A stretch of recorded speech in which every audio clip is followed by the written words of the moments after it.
लोग वर्ण का वर्गीकरण पढ़ने वाले हैं स्वर तंत्रियों के आधार पर। स्वर तंत्रियों के आधार पर स्वर तंत्रियों के कंपन, स्वर तंत्रियों में जो कंपन होता है उसके आधार पर आज हम लोग वर्ण का वर्गीकरण करते हैं। वर्ण का वर्गीकरण करते हैं।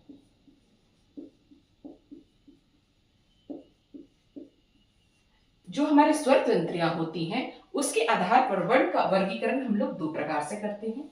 एक हुआ घोष और एक हुआ अघोष।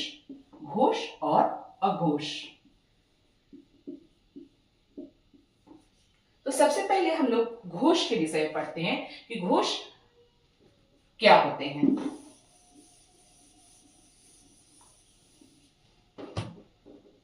घोष इनके उच्चारण में, घोष के उच्चारण में हमारे स्वर तंत्रियों में कंपन होती है। जब हम लोग घोष वर्ण का उच्चारण करते हैं, इन वर्णों के उच्चारण में, इन वर्णों के उच्चारण में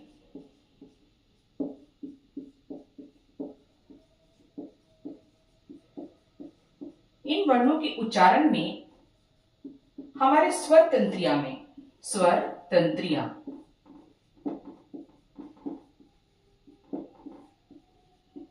क्या होता है? कंपन होता है। स्वर तंत्रियों में कंपन हो तो उसे हम लोग कहते हैं घोष वर्ण। इस घोष वर्ण के अंतर्गत कौन कौन से शब्द आते हैं? तो इसके अंतर्गत हमारे स्वर सभी आ जाते हैं, अ से लेकर ओ तक। और व्यंजन में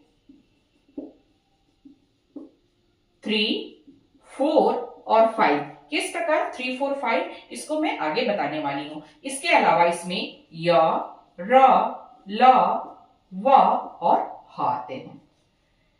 व्यंजन यहां कहने का मतलब ये हुआ, स्पर्श व्यंजन में हमारे टोटल 25 वर्ण आते हैं, क से लेकर म तक। तो इन्हीं में से हम लोग घोष और अघोष को अलग करते हैं। तो सबसे पहले क्या होता है कि इसमें हम लोग देखते हैं क, ख, ग, घ और घ। तो इसी का ये हुआ 1, 2, 3, 4, 5। जो ये 3 अक्षर होते हैं यही हमारे क्या हो गए? घोष वर्ण हो गए, जिसके उच्चारण में हमारे स्वर तंत्रियों में कंपन आती है। अब हम लोग अगला टॉपिक देखते हैं, अघोष वर्ण। अगला टॉपिक है हमारा अघोष वर्ण। अघोष, अघोष में क्या होता है? इन वर्णों के उच्चारण में, इन वर्णों के उच्चारण में कहां? स्वर तंत्रियों में। स्वर तंत्रियों में जो हमारा स्वर तंत्रियां हैं, कंपन नहीं होता है। कंपन नहीं होता है।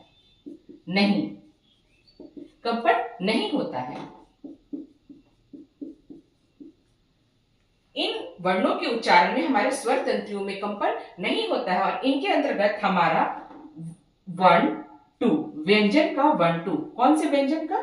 स्पर्श व्यंजन का 1, 2। जैसे क, ख, च, छ, ट, ठ, त, थ, प, फ, ये इसके अंतर्गत आते हैं। उसके अलावा इसमें तलावी श, मूर्धन्य श और दंत स अघोष के अंतर्गत आते हैं।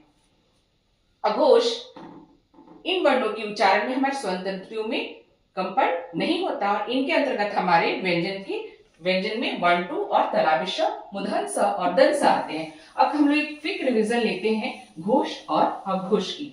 घोष और अघोष, इसमें कंपन होता है। कंपन हमारे स्वर तंत्रियों में कंपन होता है और इसमें कंपन नहीं होता है। इसमें व्यंजन का 3, 4, 5 आता है, जबकि इसमें व्यंजन का 1 और 2 आता है। इसमें हमारे सारे स्वर आते हैं, अ से लेकर ओ तक। इसके अंतर्गत हमारा य, र, ल, व और ह आता है, जबकि इसके अंतर्गत हमारा व्यंजन का वर्ण टू और तलावे श, मुदहन श और दंत स इसके अंतर्गत आते हैं। धन्यवाद।